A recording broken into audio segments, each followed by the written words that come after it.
Assalamualaikum warahmatullahi wabarakatuh. Perkenalkan, nama saya Devi, NIM 2015056 dari kelas BKPI 4C.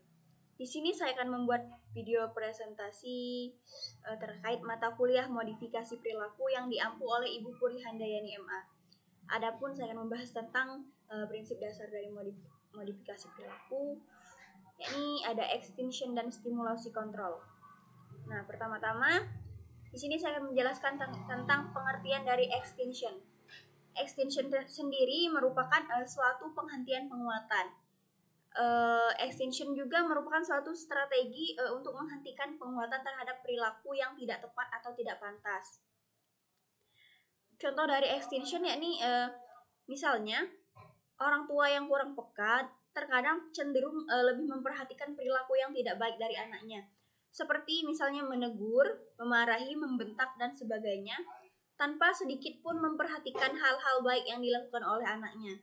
Seperti memuji prestasi-prestasinya, kemudian kelakuan baik dari anak-anaknya.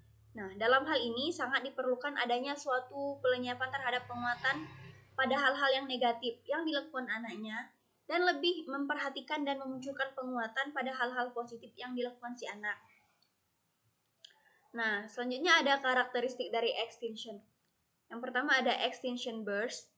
Salah satu karakteristik dari proses extinction adalah jika salah satu perilaku yang tidak diberi penguat mengalami peningkatan dari segi dan frekuensi, durasi maupun intensitasnya, sebelum pada akhirnya berkurang dan hilang untuk selamanya.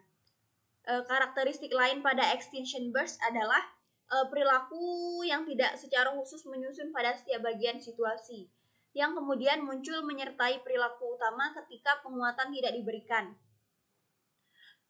Kemudian yang kedua ada spontaneous recovery, yakni kecenderungan alami perilaku untuk terjadi lagi di dalam situasi yang serupa dengan situasi di mana extinction belum terjadi. Contohnya, seorang anak yang kembali menangis di tengah malam. Hal ini dilakukannya untuk mendapatkan perhatian setelah sebelumnya telah terjadi extinction tadi. Nah, di sini selanjutnya ada faktor yang mempengaruhi dari extinction atau pemadaman. Yang pertama ada schedule, pemberian jadwal sebelum ekstinsi atau hilangnya respon. Di sini ada intermittent reinforcement atau hadiah sebelum ekstinsi membuat ekstinsi resisten, karena tidak tahu apakah itu ekstinsi atau intermittent reinforcement. Kemudian yang kedua ada reinforcement yang terjadi setelah ekstinsi. Kalau reinforcement terjadi ketika proses ekstinsi, maka pengurangan perilaku membutuhkan waktu yang lebih lama. Selanjutnya saya akan menjelaskan tentang dari definisi stimulus kontrol. Stimulus kontrol adalah di mana sebuah tingkah laku cenderung untuk muncul saat spesifik antecedent stimulus ada atau terjadi. Antecedent stimulus sendiri yakni stimulus yang mendahului terjadinya tingkah laku.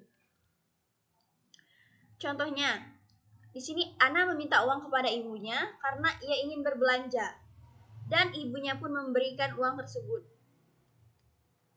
Ketika Hari melakukan hal yang sama kepada ayahnya, meminta uang kepada ayahnya, ayahnya pun menolak permintaan Ana dan menyuruhnya untuk mencari pekerjaan sendiri. Sebagai hasilnya, ketika Ana membutuhkan uang untuk berbelanja, maka ia akan meminta uang kepada ibunya, bukan kepada ayahnya. Nah, selanjutnya ada karakteristik dari stimulus kontrol. Nah, stimulus yang pertama ada stimulus discrimination training, yakni stimulus kontrol berkembang karena tingkah laku diperkuat hanya jika stimulus antecedent yang spesifik hadir atau ada. Stimulus antecedent sendiri adalah stimulus yang ada di organisme untuk menunjukkan perilaku yang dipelajari. Kemudian yang kedua ada generalization atau penyamarataan. Nah, ketika kontrol stimulus dari sebuah tingkah laku menjadi meluas, hal ini saat tingkah laku terjadi dalam cakupan situasi antecedent dapat dikatakan bahwa generalisasi stimulus atau stimulus generalization sedang terjadi. Yang dimaksud di sini adalah respon-respon mungkin saja akan muncul pada stimulus-stimulus yang tidak hadir pada saat proses belajar yang sesungguhnya, tetapi memiliki kemiripan atau mengingatkan organisme pada stimulus yang asli. Kemudian selanjutnya ada the three term contingency. Menurut Skinner pada tahun 1969, stimulus discrimination training melibatkan three term contingency, di mana konsekuensi atau penguat adalah bagian dari munculnya tingkah laku hanya saat spesifik stimulus antecedent muncul. Three term contingency melibatkan hubungan antara stimulus antecedent, kemudian ada tingkah laku dan konsekuensi dari tingkah laku.